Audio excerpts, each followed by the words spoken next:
en cuanto a la dinámica de la física de la adquisición de la secuencia. ¿Ya? ¿Qué ocurría inmediatamente después que nosotros dejamos de aplicar el pulso a radiofrecuencia? ¿Qué aparecía? Se desfasa. Y cuando se desfasa un protón, ¿qué es lo que genera?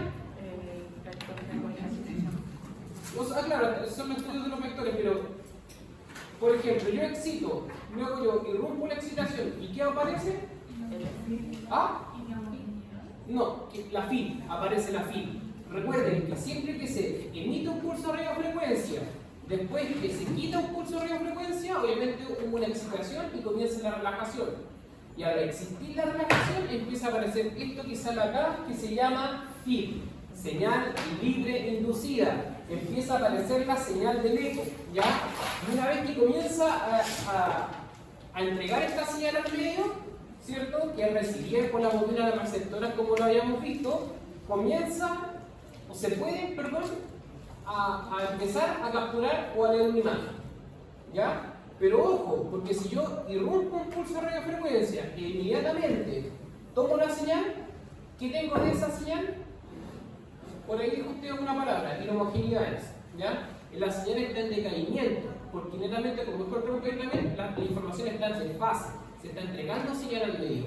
¿Y qué es lo que ocurre? Esta señal es pura, sin los pulsos correctores de 180 grados. Por lo tanto, esta imagen que está acá, apenas se irrumpe el pulso de radiofrecuencia, es una señal débil, es una señal que no tiene corrección en inhomogeneidades, porque la secuencia de gradiente eco que vamos a comenzar a ver hoy día no tiene pulsos refasables de 180 grados, y el no tener pulsos refasadores de 180 grados hace que la secuencia sea sensible a las susceptibilidades magnéticas y principalmente a las inhomogeneidades del campo magnético presente para la adquisición de la imagen. Por lo tanto, también va a ser sensible a la característica bioquímica de la relajación de este tejido. Si estamos estudiando una lesión o un tejido que esté compuesto principalmente de ferritina, que es el proceso no oxidativo de la hemoglobina, vamos a tener un elemento paramagnético, porque en la parte no oxidativa sus pares de electrones van a estar más desavariados, y esto va a generar que el elemento tenga un comportamiento magnético paramagnético, y va a generar un artefacto que se va a llamar susceptibilidad magnética. Y estos artefactos causan que la imagen sea, como por decirlo así, imágenes aberrantes, y principalmente lo que nos va a demostrar son imágenes no tan nítidas con la calidad de imagen en tanto a resolución espacial que obteníamos principalmente con la secuencia espinel, ¿ya? Por lo tanto, acá nosotros vemos algo muy importante. En la radiofrecuencia, un pulso excitador, y inmediatamente cuando se irrumpe un pulso comienza a liberarse la FIL, que es la señal libre inducida, ¿cierto? Y de acá se obtiene el eco. Pero fíjense, nosotros obtenemos de las gradientes una gradiente que se aplica en el polo negativo, que se denomina desfase, y luego otra gradiente que se denomina refase, ¿ya? Obviamente, nuevamente con el desfase positivo para poder generar la lectura correspondiente y llenar el espacio. Acá lo importante, chicos, es que las secuencias ecodegradientes vienen a ser secuencias rápidas y secuencias ultra rápidas, que a nosotros nos van a permitir leer la señal de forma más rápida y llenar el espacio acá de forma más rápida, ¿ya? Como decíamos entonces, el objetivo principal de la técnica ecogradiente es una reducción significativa del tiempo. ¿Por qué? Porque no tenemos los pulsos refasadores de 180 grados y los pulsos excitadores máximos a considerar van a ser de 90 grados. Aquí ya no existe, y de hecho, si me preguntan a mí, para ver bien. Oye chicos, para por favor,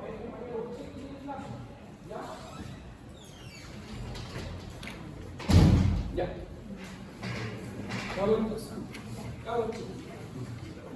Por lo tanto, lo más importante de esta secuencia es que principalmente no tiene un pulso excitador de 90 grados, ¿ya?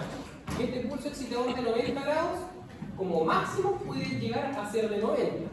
Y vamos a ir viendo cómo este pulso excitador va a tomar un nombre que se denomina pulso alfa. Y este pulso excitador o este pulso alfa excitador, dependiendo de la angulación que tenga a la excitación, vamos a ir variando las potenciaciones. Y junto con aquello, los TR y los TE van a también impedir principalmente la potenciación. ¿Ya? Así que lo principal, como no tiene pulsos refasadores de 180 grados y los pulsos excitadores son menores a 90, reducimos significativamente el tiempo de adquisición. ¿Ya? Índice del enunciado, con este fin empleamos pequeños ángulos de excitación y lo habíamos visto principalmente. ¿Ya?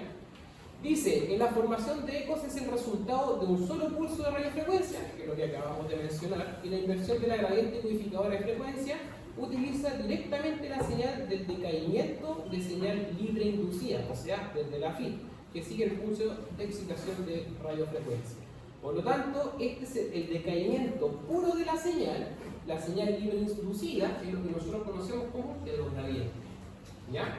Después vamos a ver que las secuencias van a potenciar ahora, van a poder potenciar entre dos gradientes, en fase o fuera de fase, segundo en fase, etc. ¿Ya?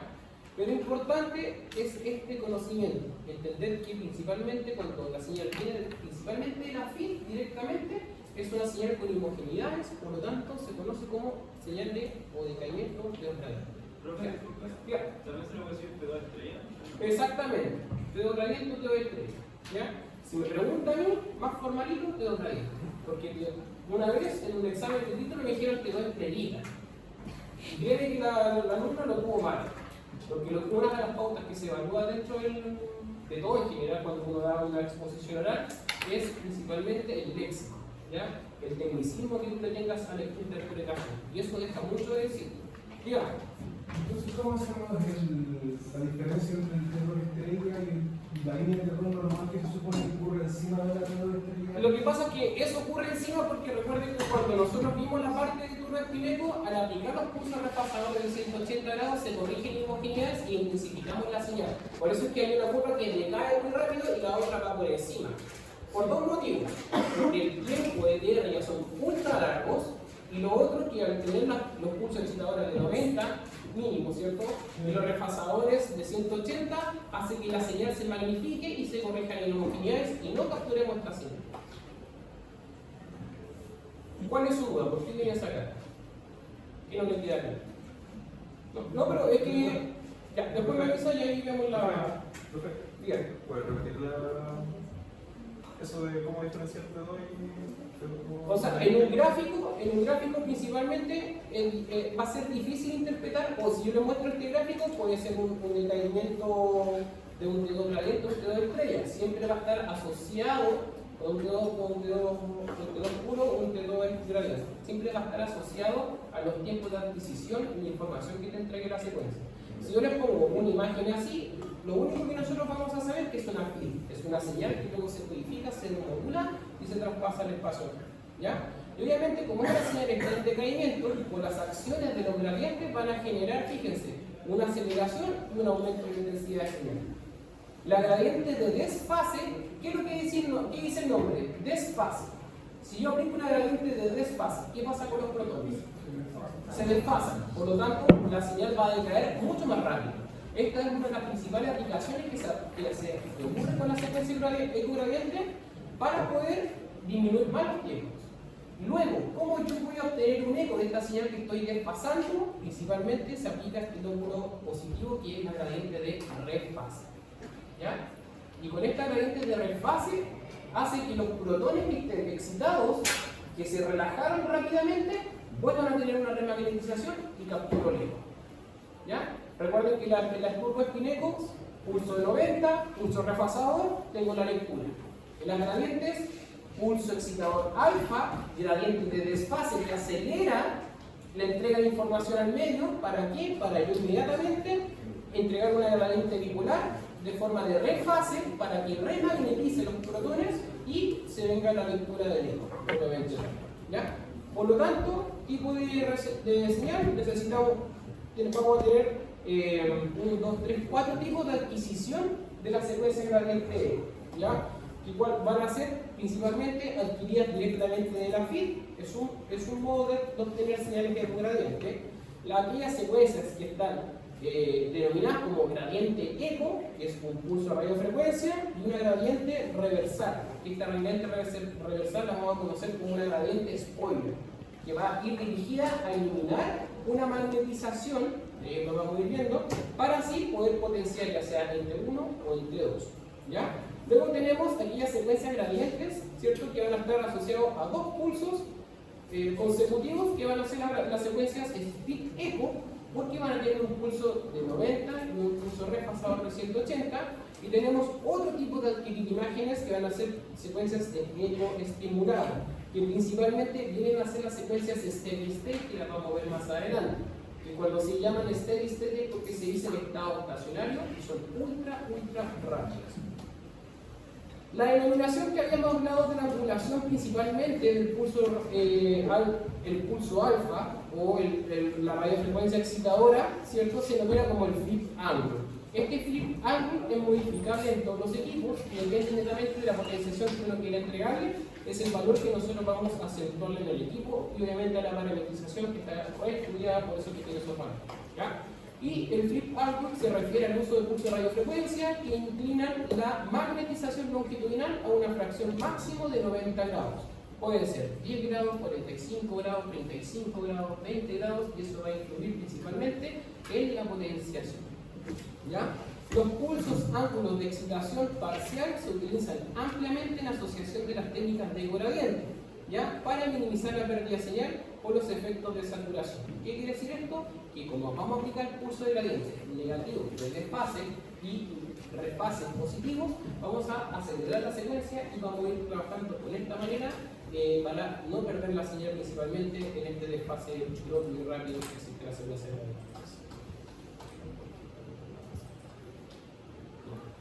Por ejemplo, un pulso con un flip angle parcial crea una magnetización transversal apreciable, mínima pero apreciable. Apenas se excita, aunque si la longitudinal, o el pulso, perdón, la magnetización neta se excita, se va un poco hacia la longitudinal, ¿cierto? Como son tiempos muy cortos, yo tengo información tanto de la longitudinal como de la transversal. ¿Ya? Por lo tanto, es necesario solamente una pequeña calculación del vector para ya tener información tanto de la transversal como de la longitudinal. Y de eso va a depender el flip angle que nosotros le entreguemos a la secuencia. Por eso es que dice, un pulso alfa o un pulso flip angle parcial crea una magnetización transversal apreciable, mientras su influencia sobre la magnetización longitudinal es pequeña, pero tenemos información también de la longitudinal. ¿Cómo está acá? El neto se excita, se va hacia arriba. ¿Ya? Esto con senos alfa y los senos alfa tienen que ver principalmente cuando vieron ustedes la parte de matemática, cuando vieron el tema de integrales, que respecto a estos valores es un, ¿cómo se llama? Un plano cartesiano claramente se desmodula, se codifica la señal y dice, coseno alfa tanto, esta información va a tal línea y a tal cuadrante del espacio. Eso lo vamos a ir viendo obviamente en las clases más adelante. Por eso uno dice que aquí me sirve esta buena coseno alfa de la cosa mundial. En esta parte un lo aplica y empieza a ver información en el espacio. Por lo tanto, cada pulso de radiofrecuencia va a generar una señal libre e inducida, que es la FIT, inmediatamente después de la aplicación de la excitación de la radiofrecuencia. Y la FIT decae con la constante del tiempo de dos gradiente, que refleja una relajación de dos intrínseca, más la pérdida de la señal acelerada inducida por la inhomogeneidad del campo magnético. Esto es lo que acabamos de hablar al principio. Por lo tanto, la formación de un eco gradiente comienza después de la acción de un pulso de radiofrecuencia, ¿ya? Lo que vemos, y se desfasa intencionalmente la FIT aplicando una gradiente desfasadora, que es lo que habíamos visto anteriormente. Y en un segundo caso se aplica un lóbulo refasador con la misma magnitud, pero con polaridad invertida al anterior, restaurando la FIT en forma de eco legible. Lo que habíamos visto, la gradiente desfasadora acelera el desfase de los fotones y la refasadora remagnetiza para poder tener un eco legible e intensificar esa señal que fue desfasada. ¿Ya? Por lo tanto, el eco es generado por la gradiente codificadora de frecuencia. Seguimos entonces. Un esquema principal con un espineco con una gradiente eco. Fíjense, tenemos máximo impulso excitador alfa 90 grados, las gradientes X, Y y Z, Z, X, Y, perdón, y obviamente la lectura correspondiente al llenar el espacio acá va a estar determinada por la gradiente de frecuencia. ¿Ya? El tiempo de repetición es muy corto en la secuencia de gradiente y la magnetización longitudinal no tiene tiempo suficiente para recuperarse en un valor razonable. ¿Ya? Esto es muy importante porque uno dice, perfecto, 500 milisegundos corresponde a un T1, pero obviamente estudiando la longitudinal, porque habíamos visto que la apreciación de la longitudinal estaba presente, pero era muy poca, ¿cierto? Por lo tanto, vamos a trabajar lentamente desde la transversal y vamos a ir viendo después otra estrategia como los gradientes spoiler que van a eliminar la transversal o la longitudinal para que me potencie el T1 o el T2. ¿Ya? Y acá es importante porque van a ver que hay secuencias de gradiente que van a decir TR500 y van a potenciar el T2 gradiente o el T2 T1. ¿Ya?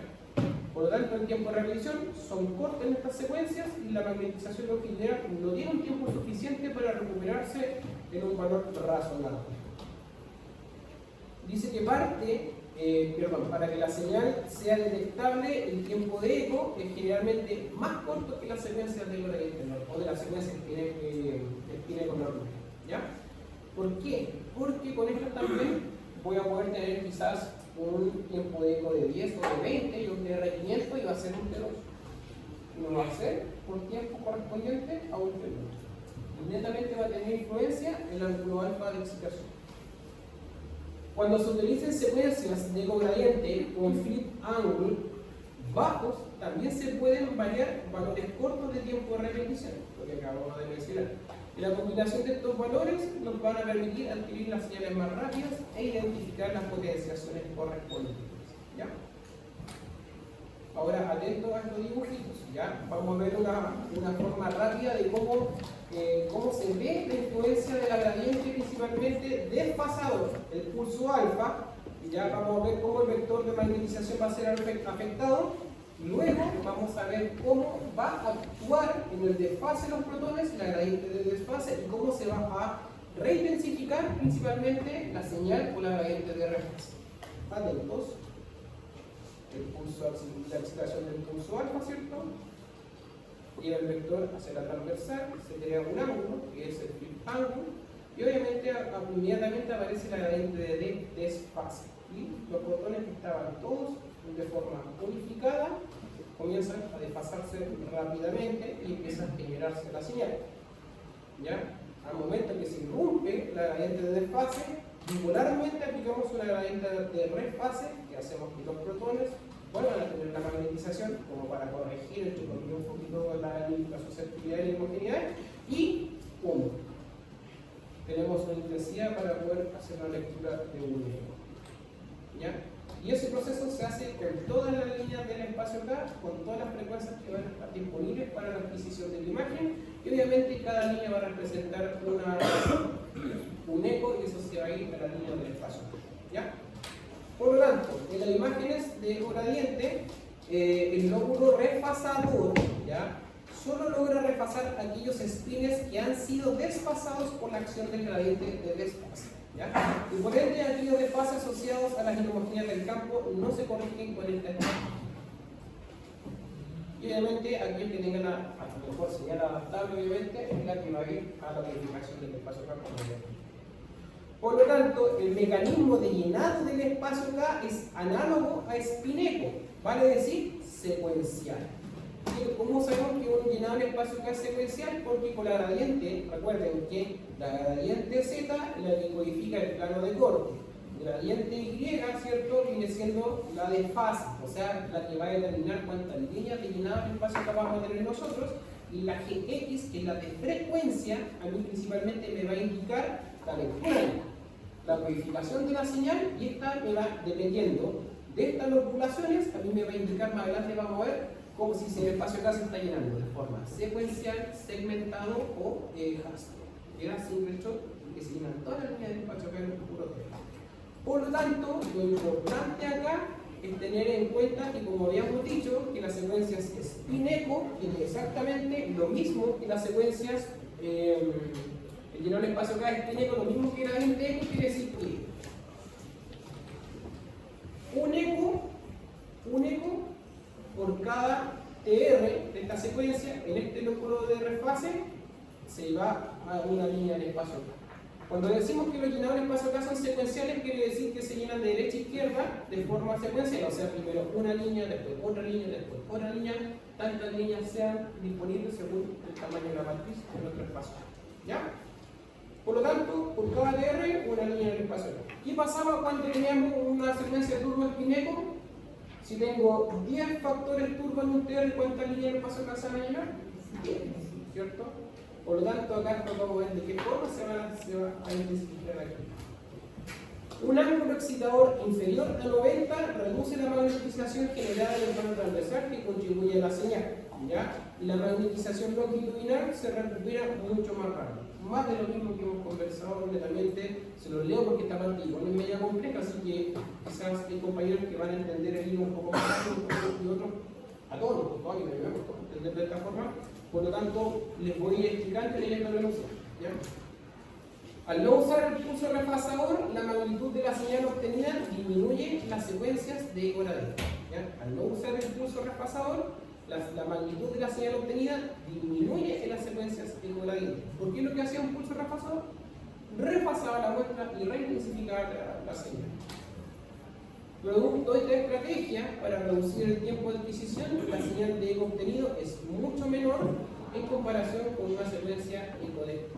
Fíjense la intensidad del eco, producto de la corrección de la reintensificación del pulso de 180 grados, y lo que llegamos a obtener solamente con el desfase de las gradientes. Por lo tanto, el contraste de imagen no está regulado por la verdadera relajación T2, sino por aquellos otros factores que contribuyen a generar el T2 gradiente. Como lo que hemos estudiado principalmente, los TRs, los TE y el pulso y el flip ¿ya? Por lo tanto, dentro de las familias de gradientes, la primera secuencia que nosotros encontramos son las gradientes clásicas o lentas, de hecho los radios que son. Luego tenemos otro subsegmento que son las gradientes steady state, ¿ya? Que se llaman estados estacionarios, y estas las vamos a encontrar de forma incoherente y otras coherentes. ¿Ya? Por lo tanto, dentro de la familia de las secuencias ecodigradientes tenemos dos familias, las gradientes clásicas y las gradientes ultra rápidas o denominadamente principalmente steady state. Y en el subsegmento de la steady state tenemos las coherentes y las incoherentes. Por lo tanto, en una secuencia ecogradiente clásica, el TR es mayor a 100 milisegundos. Esta es una diferencia bastante importante, porque la diferencia entre las secuencias gradientes clásicas y las gradientes steady state, estado estacionario, es el TR y el tiempo de adquisición. Como máximo, ¿cierto? Cuando hablamos de gradientes clásicas, los TR son mayores a 100 milisegundos. Cuando hablamos de gradientes steady state, coherente o coherente, independiente igual 2, el TR inmediatamente va a ser menores a 100 milisegundos. ¿Ya? Por lo tanto, como dice acá, el TR, gradiente clásica, es mayor a 100 milisegundos y permite la recomposición de todo el vector de magnetización longitudinal y permite el desfase completo de los protones tras la excitación. ¿Qué quiere decir esto? Estamos en un neto, se excita, ¿cierto? Y al momento de irrumpirse, lo que dura esta secuencia con estos TR, ya sea 200, 500, 100, etc., genera que en este tiempo el vector pueda volver sin problema a su punto inicial y haya entregado toda la señal, toda la energía. ¿Ya? ¿Qué es lo que va a pasar ahora? Es que cuando hablemos de las steady state, que son ultra rápidas, al generar TRs menores a 100 milisegundos, estamos exigiéndole a la secuencia y estamos obligando a que genere remanente magnético. Porque lo que vamos a hacer, mientras se excita, se está devolviendo, no dejamos que se devuelva completamente y se vuelve a excitar. Entonces, como no se entregó toda su energía al medio, se acumula energía y se generan remanentes magnéticos. ¿Ya? Y eso es súper clave porque después vamos a ver que entre esos remanentes, dependiendo de la cantidad o que utilicemos, vamos a ir potenciando otras secuencias.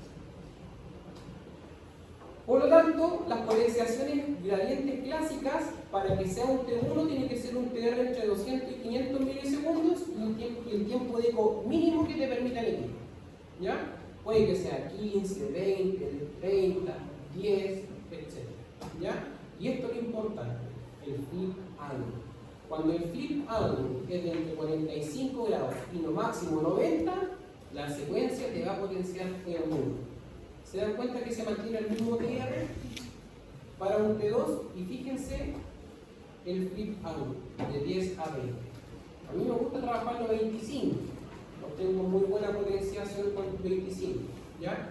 Pero obviamente la teoría que nosotros les enseñamos a ustedes es 10 a 20. Va a depender mucho de los equipos con la influencia de los gradientes, etc.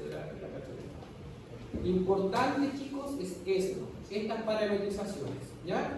De 1, de 2, de P, de R, fíjense, son todos similares, entre 200 y 500, y la diferencia es que el tiempo tiene que ser mínimo para el T1 y el TP, y el flip angle para el T2, perdón, el TR para el T2 tiene que ser entre 30 y 50, y los flip angles son característicos, ¿ya?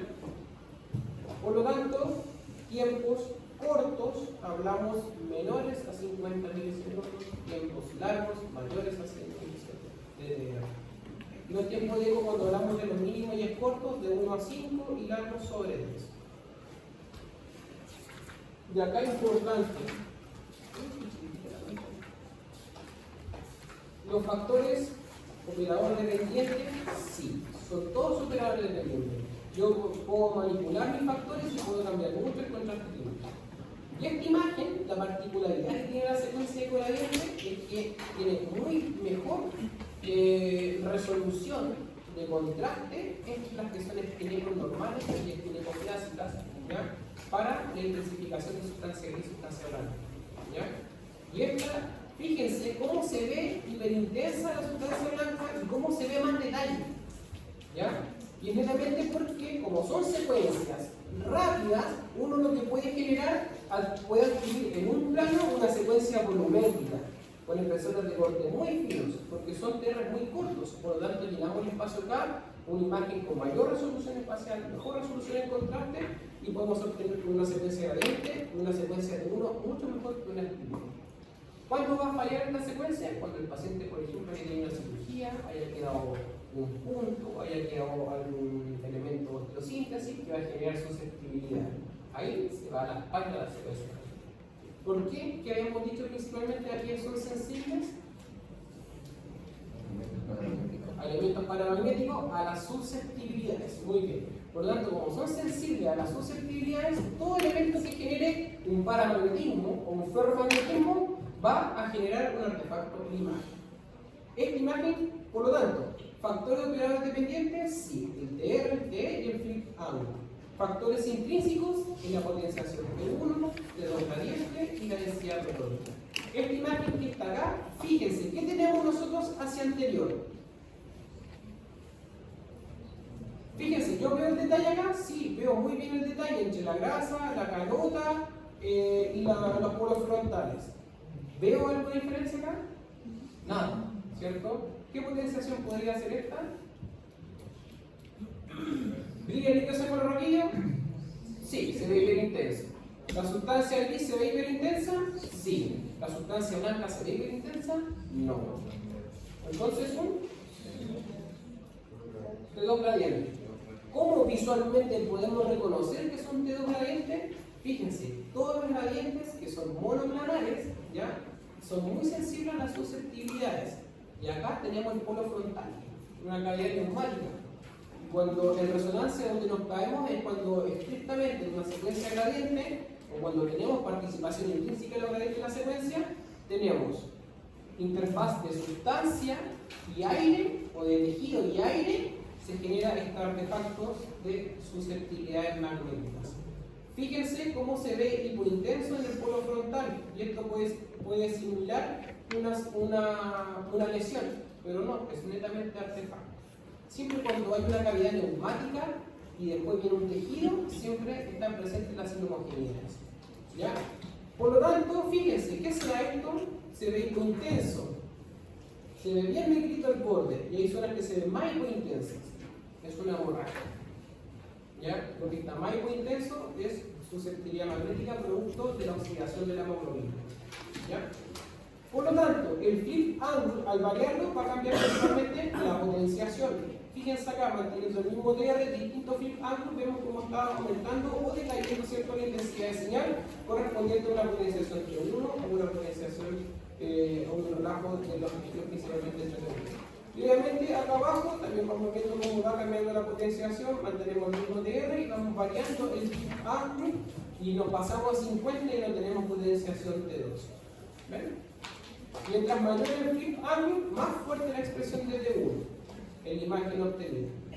¿Y por qué? Porque estamos obteniendo mayor información de la longitudinal. Lo mismo, mientras mayor el flip ángulo o ángulo alfa, a su vez se demuestra mayores diferenciaciones de los tiempos de relajación T1 entre los tejidos.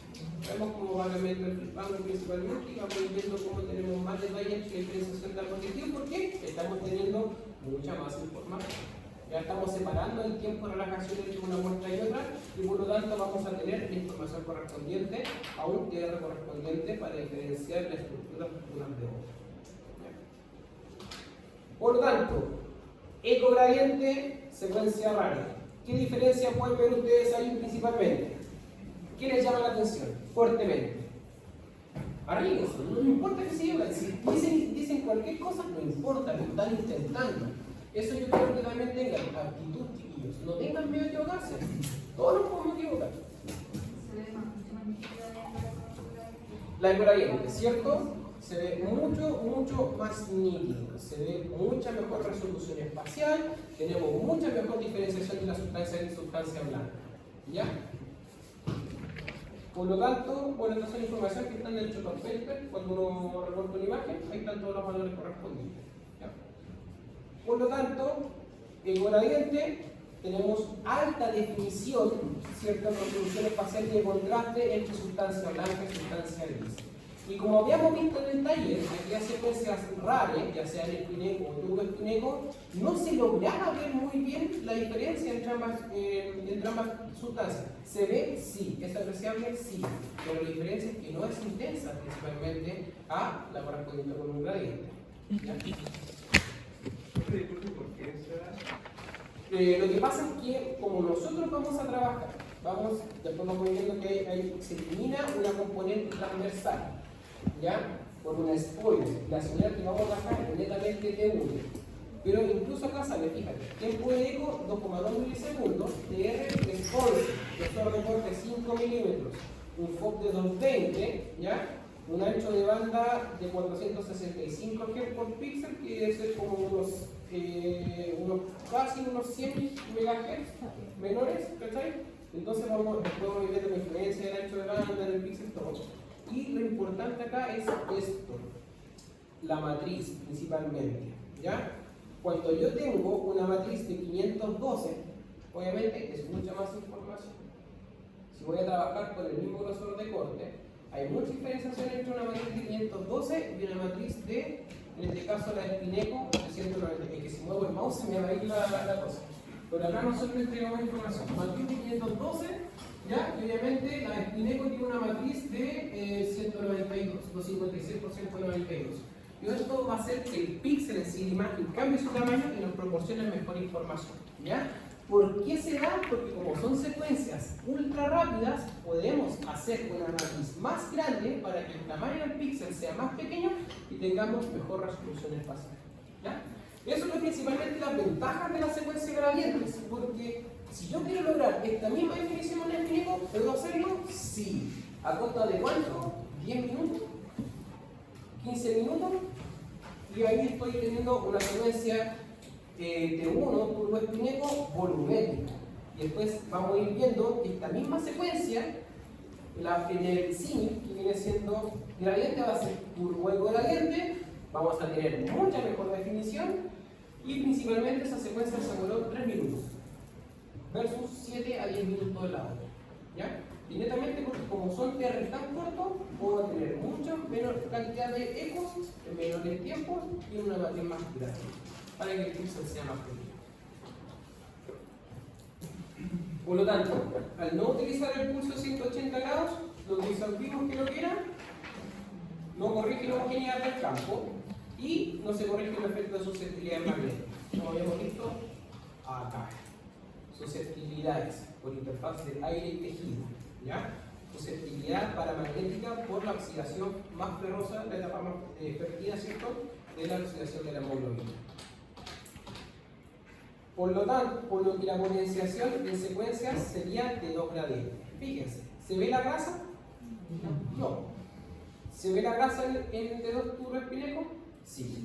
¿Qué potenciación es esta? D2, ¿cierto? Estructura secuencial. Hicimos el taller la semana pasada. Turboespineco, muy bien. Y acá, ¿qué es lo que sería? Ecogradiente. Potenciada en de 2 gradientes. Siempre que hablemos de secuencias gradientes, nombre y apellido, de 2 gradientes. ¿Ya? De 2 normal. Estructura secuencial, el gradiente clásico. ¿Ya? Estructura secuencial, turbo espineco. ¿Ya? Por lo tanto, aquí se hicieron pruebas en señales, por ejemplo, ¿qué viene haciendo esto? Mantequilla. ¿Ya? Famosa mantequilla. Y veamos, el potencial T1 también se expresa en elementos de gradiente y está implícita que se expresen artefactos de susceptibilidad magnética cuando existen fuentes de homogeneidades en el volumen excitado. ¿Ya? Lo mismo, cuando potencian en T2 gradientes, las susceptibilidades magnéticas se mantienen en esa secuencia como pérdida sustantiva de señal. ¿Qué es lo que va a generar un elemento paramagnético? ¿Qué piensan ustedes? ¿Qué puede generar un elemento paramagnético? ¿Qué puede generar un elemento paramagnético? Al momento de estar leyendo una estructura, una secuencia. ¿Ya? ¿Qué genera ese metal en la imagen? ¿Ya? ¿Y por qué se ve negro? ¿Ah? Pérdida de señal. ¿Y cómo se perdió la señal?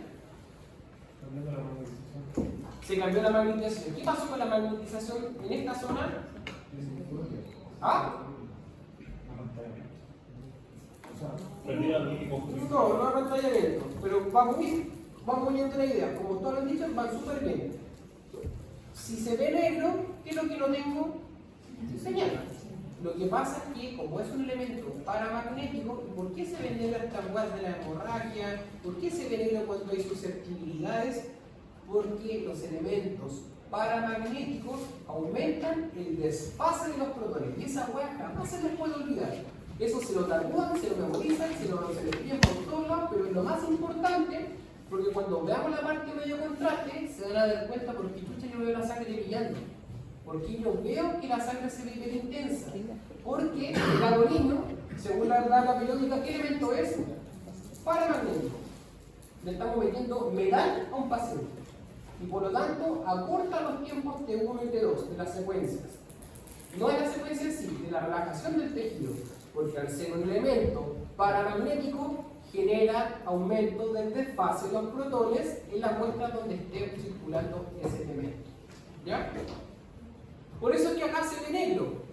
La hemorragia se ve negra, se ve muy intensa, porque ya entregó su señal al medio. ¿De qué forma? De forma aberrante, de forma rápida. Aumentó el desfase de los protones en ese momento y no hubo mucha diferenciación de tejido como los indicantes que están normales. ¿Ya? Por lo tanto, la susceptibilidad magnética se manifiesta en las secuencias como una pérdida sustantiva de la señal. ¿Por qué? Porque aumenta el desfase de los protones. Eso genera todo elemento metálico, todo elemento que sea paramagnético o ferromagnético. Genera un artefacto de susceptibilidad y genera que la señal se entregue rápidamente al medio y haga que todo lo que está al lado pierda su homogeneidad de campo y, como dijo el compañero, como netamente la magnetización vuelva a su cero rápidamente. Y con pérdida de señal y obviamente con la pérdida de la homogeneidad, por lo tanto la imagen queda aberrante. Tips para eco de gradiente principalmente.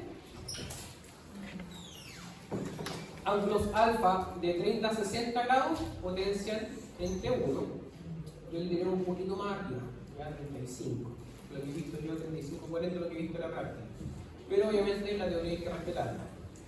30 a 60 potencian entre 1. Ponderación es lo mismo que potenciación. ¿Ya? Ángulos de 5 a 40 potencian entre 2. ¿Ya? Recuerden que esto es el pulso excitador. que voy a generar diferenciación entre la magnetización longitudinal y transversal al momento de interrumpir la excitación y comience la relajación, el despacio de los protones, ¿ya? Por eso esto está ligado principalmente al TR, ¿ya? Y el ángulo para determinar principalmente la potencia. Ángulo alfa pequeño, ¿ya? Y un TR alto y un tiempo de eco mínimo, ¿qué potencia? T1. Tiempo de eco pequeño, un TR alto y un flip ángulo. Ah, sí, muy bien, muy bien, muy bien. Medio bien, eso no podemos equivocar. T2, muy bien. Recuerda. Ya no pasa. Voy a retirar el ya. Ángulo alfa de 30 a 60, potencia entre 1, obviamente correlacionarlo con los términos.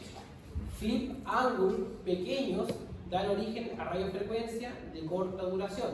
Entre comillas, se ahorra el tiempo del pulso a 180 grados, no requieren TRs muy largos y excesivos, y el tiempo por imagen es 1 segundo aproximadamente. Dígame.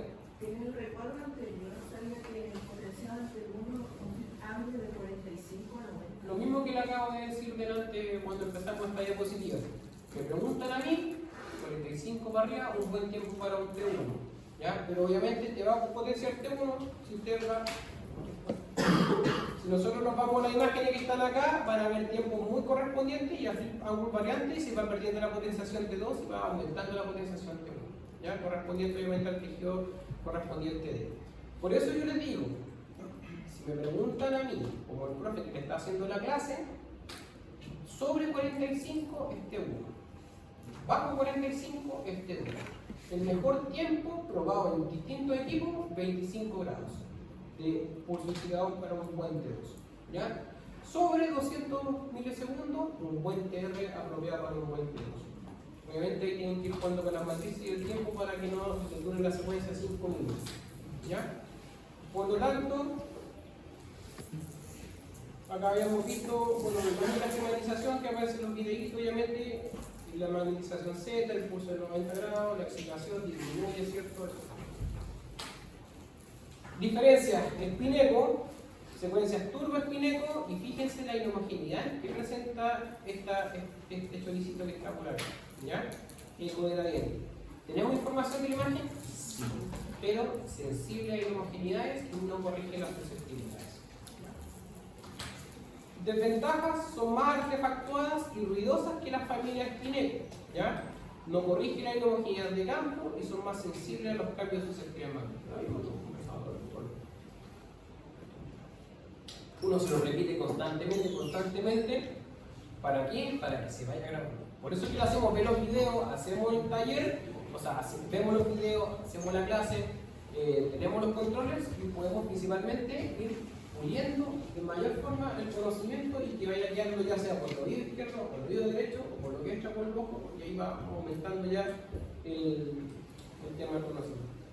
La influencia y la homogeneidad de campo y los artefactos de susceptibilidad impactarán de forma significativa la expresión de la señal obtenida. Por eso es que las señales son aberrantes, que decimos independientemente, porque no son homogéneas, son artefactuadas. Por lo tanto, fíjense acá lo que vamos a ver ahora. Artefacto, o sea, afectando el aspecto de una secuencia ecogradiente ponderado potencial de toda esta. Fíjense, ¿qué tengo en esta zona? Hacia acá, ¿qué es lo que hay? ¿Qué estructura anatómica está presente acá? Senos paranasales. Los senos son cavidades normales, tienen aire. ¿Logro ver que la definición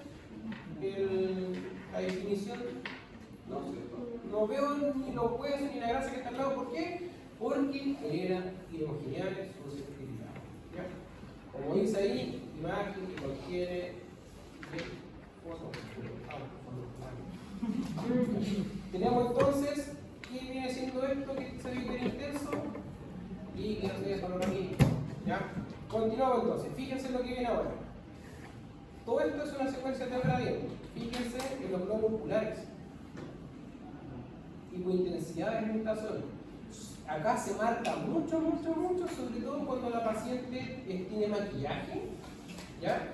Todos los pacientes que tengan maquillaje se van a hacer una resonancia. Si me preguntan a mí si la resonancia es de órbita, se saca el maquillaje, ¿ya? Si tiene pestañita, a evaluar. Si no, se la tiene que sacar con la eso, ¿ya? Porque hay muchos maquillajes que están hechos con metales o residuos de metal y por lo tanto genera inhomogeneidades y susceptibilidad y no se pierde la mitad del ojo, ¿ya? Por lo tanto, fíjense, cuando nos vamos acercando a los conductos auditivos internos tenemos exactamente lo mismo. Aire, susceptibilidad. Siempre donde exista aire, fíjense. ¿Qué estructura anatómica viene siendo esta?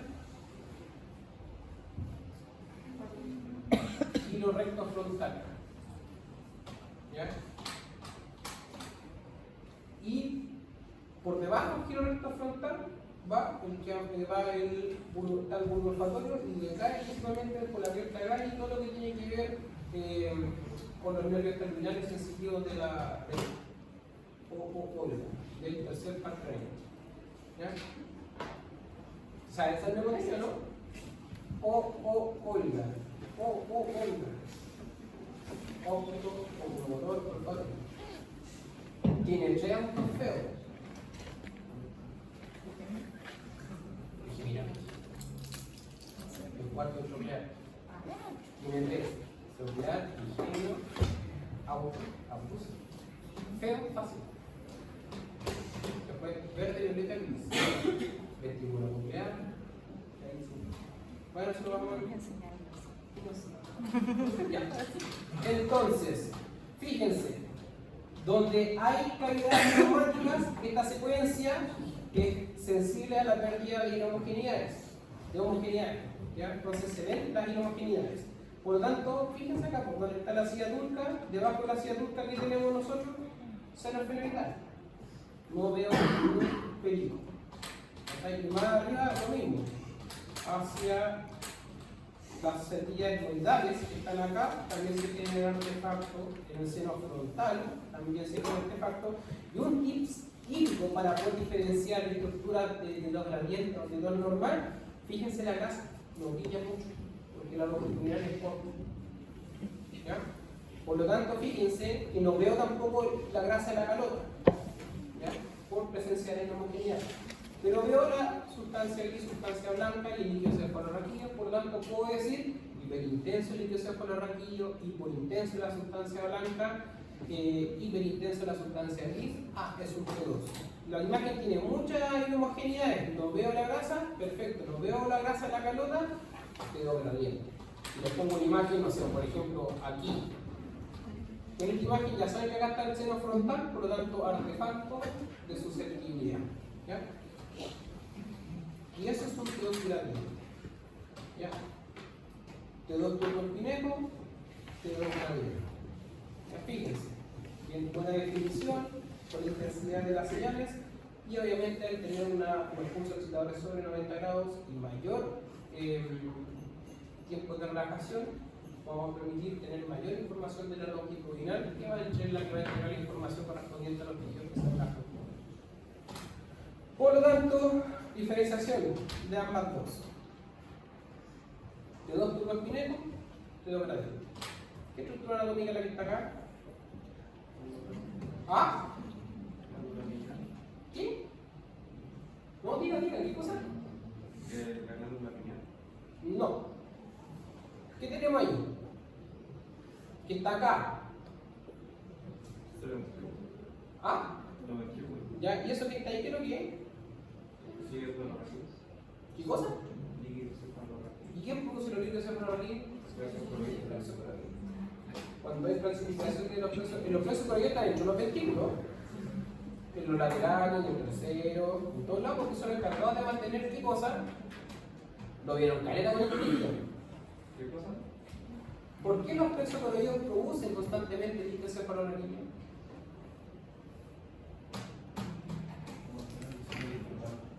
¿Para qué? Para mantener el cerebro libre de presión mecánica.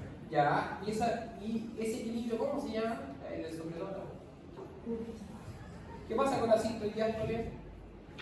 ¿Qué mecanismo se activa para poder mantener lo que dice el compañero de la presión mecánica interna sin problema de falla? Lo vieron con intriga, cuchillo, voy a llamar al cabrero y le digo, oye, no le dije, los cabros. A mí me cansó hasta el cansancio con la hueá. Y todos los años lo pregunto, porque en todos lados donde voy siempre digo lo mismo, y todos cachan lo mismo. Equilibrio de Morgan Kelvin, cabrón. El equilibrio de Morgan Kelvin. ¿No lo conocen? Ya, ¿bien? No me pueden decir que no.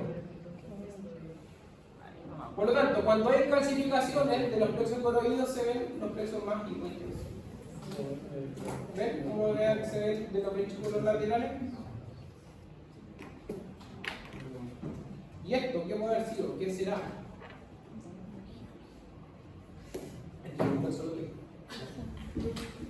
Fíjense, artefacto de susceptibilidad, como las típicas delineaciones de del maquillaje va a generar la escoba. Y eso es artefacto metálico, así se ve un artefacto producido por susceptibilidad magnética. ¿Ya? Fíjense cómo se ve la forma del globo ocular. Y es netamente porque la secuencia es sensible a la homogeneidad. Acá en la turba espineco, pero si corrigen los pulsos 180 corrigen. Pero cuando hay un elemento metálico, ¿quién no está a corregir si la web ferromagnética te genera alteración igual? Ahí está. ¿Tengo información? Sí, pero todo distorsionado. Y fíjense cómo se perdió toda la visualización, que es el mismo corte, el mismo paciente, el mismo delineado. ¿Ya? Fíjense.